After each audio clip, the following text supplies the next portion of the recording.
आणि आता बातमी गौतमी पाटीलची आहे। अजित पवारांचं निधन झालं यावर विश्वासच बसत नसल्याचं गौतमी पाटील म्हणाले। दादांच्या निधनाची बातमी शॉकिंग होती।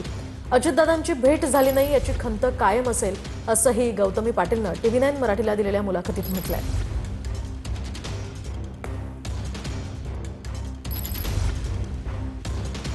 राणाला आत्ताही विश्वास बसत नाहीये की असं काही झालंय। आता एवढे दिवस उलटून गेलेत, पण म्हणजे अख्ख्या महाराष्ट्रासाठी ही धक्कादायक गोष्ट आहे।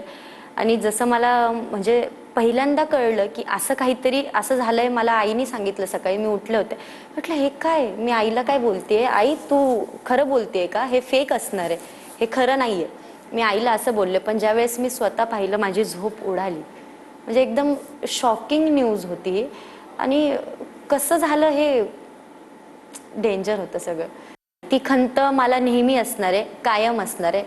मी स्वतः म्हणाल की मला भेटायचं होतं, पण ते नाही झालं शक्य। म्हणजे ती खंत कायम असणार आहे मला। पण आमचं कधी फोनवर बोलणं नाही, म्हणजे कधी दादांना मी भेटले नाही, पण दादांनी मला सपोर्ट खूप केला। म्हणजे न भेटता बोलता आपल्यासाठी म्हणजे त्यांचं स्टेटमेंट खूप महत्त्वाचं आहे।